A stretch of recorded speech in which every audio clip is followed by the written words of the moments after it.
Liam Fitzgerald. Thanks, Don.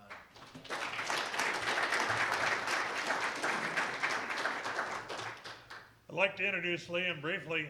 I wish I knew more about him. There's a lot to know. But Liam was snow safety director at Snowbird Resort, a pioneering effort as the resort was just opening at the time that Liam was trying to figure out all this terrain. And then later was the wizard behind the maintenance of the Little Cottonwood and Big Cottonwood canyons outside of Utah or Salt Lake, and another person who devoted his life, and this time his whole life, to mitigating risk. Liam.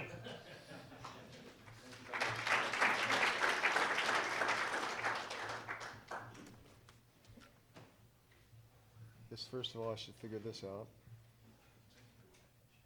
Oh.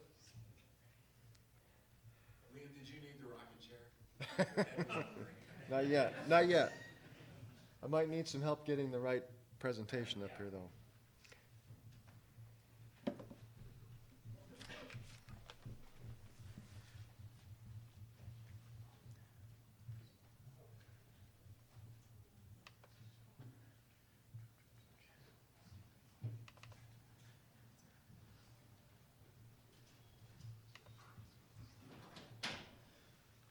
Front, back, pointer.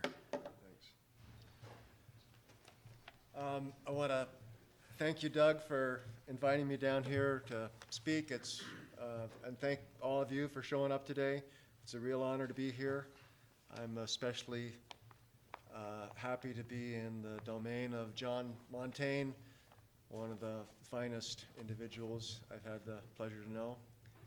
And yeah, it's certainly an honor to be included in the group of people that are going to be speaking here today. I think that advice is easier to give than it is to take. But if I had the opportunity to speak to my younger self, I guess I would offer some suggestions that might help create a balance between the deficiencies of human nature, especially my own, and the challenges facing a young avalanche worker. Most of what I would offer would be based on my past experiences and the place where I've spent most of my time.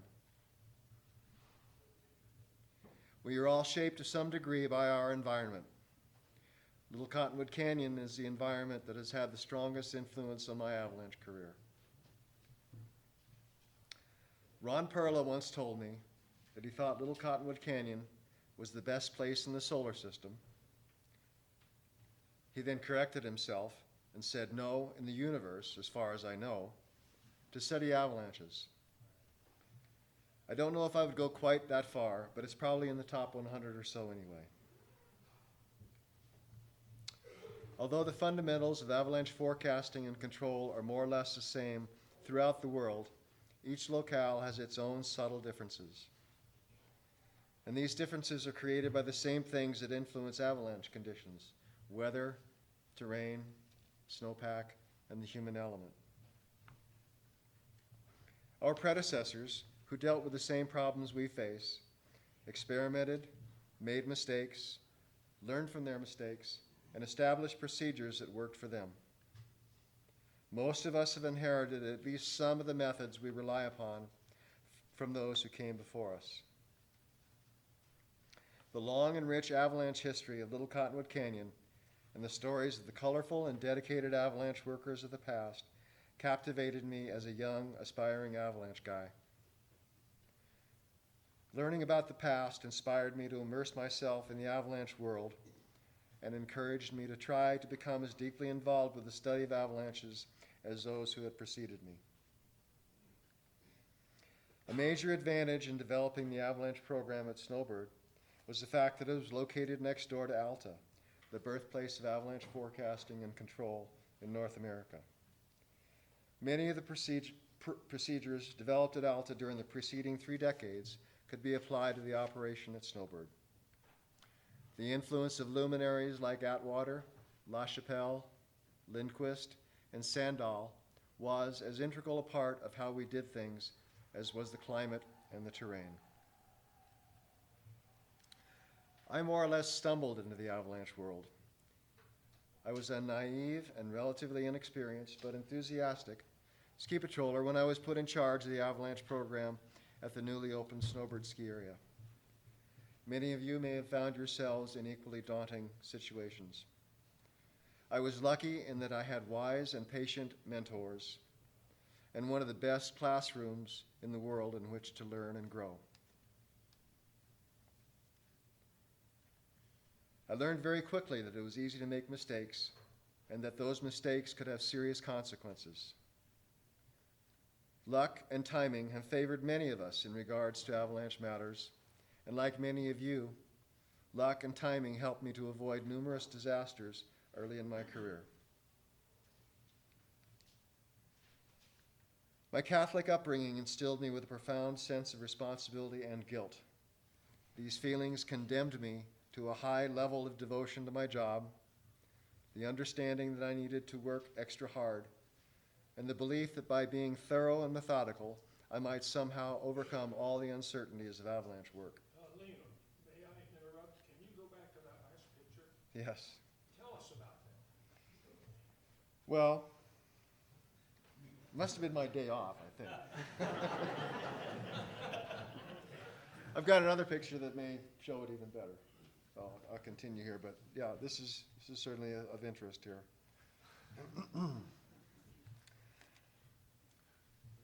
Anyway, those traits of wanting to work hard and trying to be methodical helped balance out my lack of knowledge and experience and formed the foundation for my career. Little Cottonwood Canyon is a challenging place for an avalanche worker. The abundant snowfall and steep terrain combine to create frequent and extensive avalanche activity. There are scores of inhabited buildings located within avalanche runout zones. And with over 1 million people living within 75 miles of the canyon, there are plenty of opportunities for avalanches and humans to interact. In this environment, one either learns quickly or moves on to another profession. This is the environment and the background that would influence any advice I might have to offer to my younger self or to any of you. It takes a strong commitment and a willingness to make many sacrifices in order to devote one's life to the study of snow and avalanches. To quote my friend and colleague, Peter Shorey, there are no part-time avalanche forecasters. Many of you work in difficult and challenging environments, and at times I'm sure the job can seem overwhelming. But by being continually tested, you are likely to become better at what you do than you would if you worked someplace where things were easy. In a challenging environment, mistakes seem to be unavoidable. Try to learn from them if you can. Liam, Yeah. So this was a picture taken on opening day at Snowbird in November 1982. Pretty good snow cover. 72, not 80. No, this was 1982. Yeah. Opening day, opening day, okay. Yeah. I thought you were talking about the very first day. Oh no, this was this particular event. Really good snow cover that year. Snowed a lot early, and then it didn't snow for quite a while in early November, and then it started to snow a lot again. We had a really complex snowpack that was reasonably deep. It had some serious weak layers in the bottom third of the pack. We decided, because of the great snow cover we had that year, to open most all the mountain on opening day. We had done lots of control work up to this point to allow us to open a pretty big chunk of real estate. Had a lot of avalanche activity on most of the mountain. This particular area, which is referred to as the Middle Cirque, did not avalanche though the snowpack structure was very similar to other areas where we did have significant avalanche activity. We shot the shit out of it, we ski cut it, we dug holes, we did everything we thought we could do. And decided that, we had to say, okay, let's go. We thought we had done everything we could do to make things safe, but it was an area that we were concerned with. So it opened up that morning.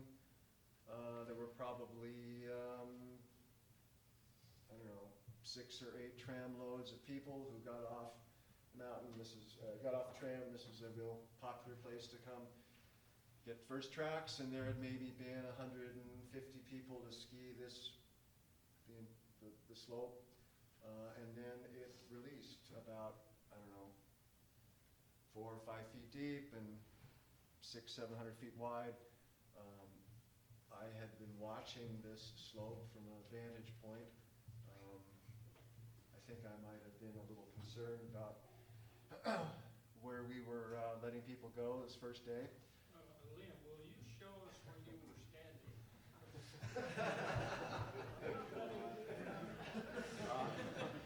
Where you were standing when that avalanche ran?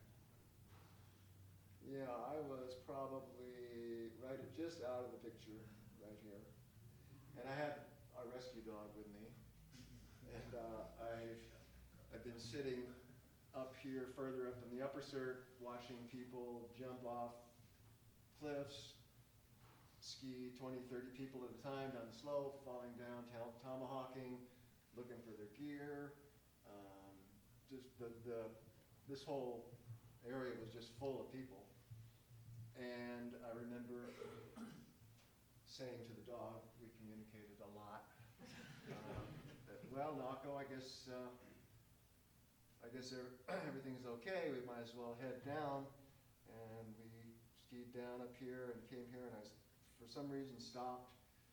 And I looked up just as I saw there was a spit of snow coming out from the stock wall, wherever that might be here, and I saw the whole slope releasing.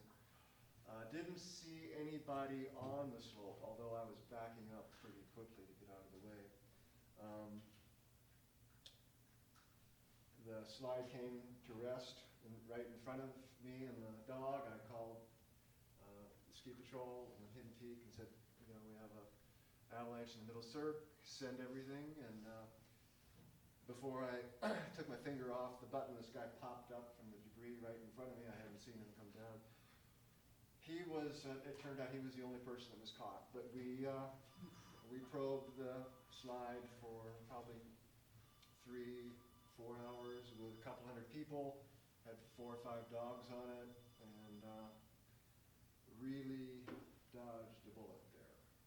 That could have been a good one. Liam, was that slide on the left? Did that release at the same time as or is that part of the control? That was from control that morning. Yeah. So that was kind of, yeah. So, avalanche activity here from control work, no activity here. Lots of poundage of explosives put in the area. Didn't find the right spot, I guess, or, yeah, hard to say. I think that it, yeah, lessons to be learned. Don't trust depth ore, faceted snow, temperature gradient snow. It's liable to fool you. And certainly I think the main thing I would take away, I guess, is when you have conditions on a slope, snowpack conditions in a particular area that are similar to other areas that have recently avalanched, and you haven't gotten avalanche activity here, that's certainly something to be suspicious of. But when you're in the ski area business, your job is to get things open, and that was our job, and we got it open, and most of the time it's okay. And this time it wasn't, but like I said, we dodged a bullet there. So you were out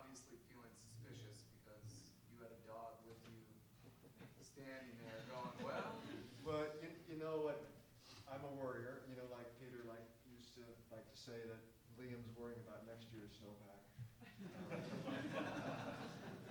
Yeah, I must have, you know, who knows?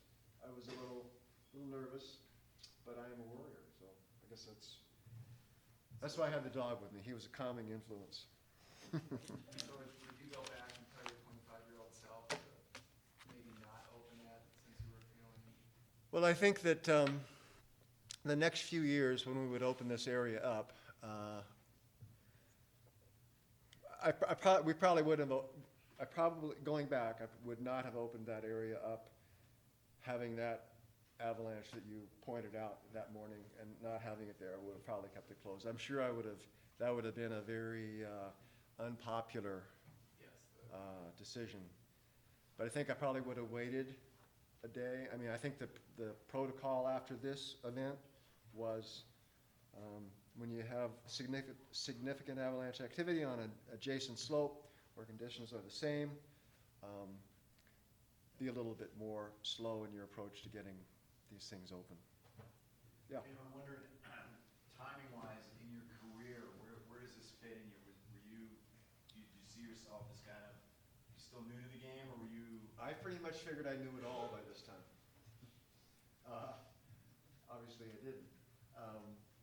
This was in 1982, so I'd been working at Snowbird for about 10, 11 years. And I'd been a ski patroller for a few years before that. Yeah, I think that we thought we were getting to know this mountain pretty well by this time, and has certainly been through some rough winters. We had an inbounds fatality before this event in the winter of 1976-77. And I think we thought we had a pretty good handle on how things work. Yeah, Dave.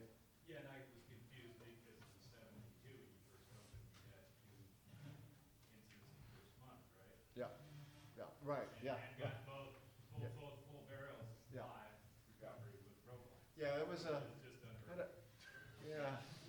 I don't know. I mean, you don't want to go skiing at Snowbird.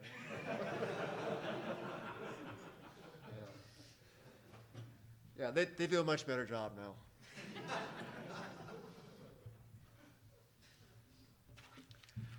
Okay, continuing on. So, in a challenging environment, mistakes seem to be unavoidable. Try to learn from them if you can. I have learned much more from my mistakes than I have from my accomplishments. Appreciation of one's accomplishments can lead to complacency. Appreciation of one's mistakes makes you want to avoid having them happen again. I have made many mistakes in my career. Thankfully, most of them resulted only in close calls, but sadly, some of them resulted in tragedy. But as a wise and revered mentor once told me, you do the best you can do, knowing that sooner or later something bad may happen. When it does, if you feel you did everything you thought you should have done to prevent it, you can look at yourself in the mirror the next morning and go back to work. Because of the capricious nature of snow and avalanches, mistakes in our chosen profession are unavoidable. Accept the fact that underestimation and miscalculation will likely be as much a part of your career as insight and intuition. Hopefully, your mistakes will not be so disastrous as to turn you away from a career that offers so much opportunity to learn. The job of predicting and controlling avalanches is hard enough. Don't make it harder by trying to think it to death.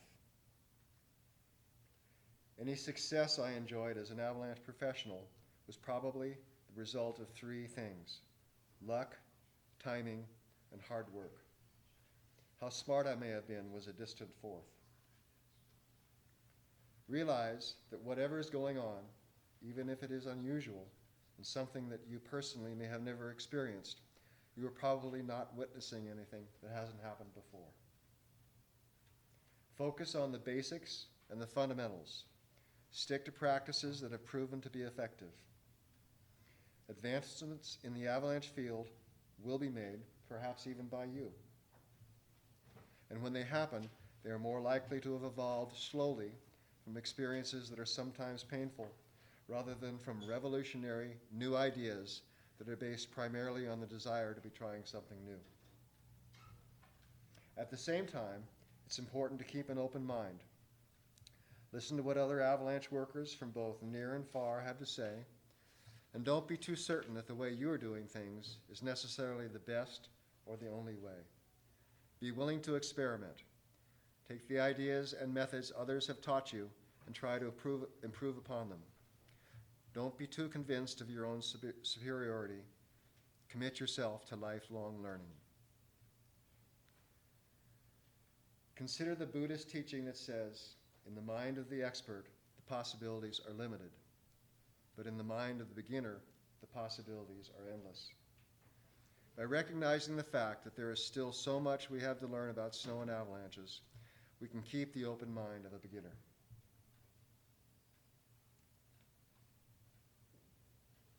Our ego, which may be a necessity in order for us to be strong individuals, if unchecked, can also be a stumbling block. It can limit our ability to listen and to see. It can convince us that we know what's going on, when in reality we are setting ourselves up for failure. Arrogance, like recklessness or inattention, usually leads to trouble for avalanche workers. Unfortunately, it's easy to get wrapped up in our own image and the feeling of self-importance. After all, what we get to do is pretty cool.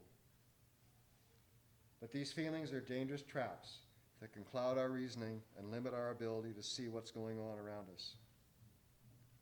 I have come to believe that it's more important to strive to be a good avalanche worker, one who humbly and diligently deals with the day-to-day challenges of keeping the public safe, than to want to be the best avalanche guy in the world. There may be many outside forces that try to influence what you do and how you do it. Listen to what people have to say, but realize that their agenda may be different from yours. Try to accommodate the interests of others, but don't let their needs weigh too heavily in your decision-making. Be willing to take objective, well-intended advice and change plans if presented with a good reason to do so. But realize that it's unlikely that anyone is paying more attention to the situation than you are. Many people may be willing to offer you advice and tell you how things should be done, but very few are willing to share the blame when things go wrong. Avalanche workers are often forced to operate in gray areas where information may be lacking and there is no clear choice of what to do. It is in these situations that we can be the most vulnerable to subjective advice. Others can sense your level of uncertainty and may feel that you are in need of some direction. Be careful who you listen to and what their interests may be. Take the case of whether to leave the road in Little Cottonwood Canyon open or close it and carry out control work. Let's say that on the one hand, it's been snowing and blowing, and the weather forecasts suggest it will continue to snow, although confidence is low as to how much and how long it will last. On the other hand, there have been no indications yet of natural avalanche activity, and control work was carried out just 2 days ago.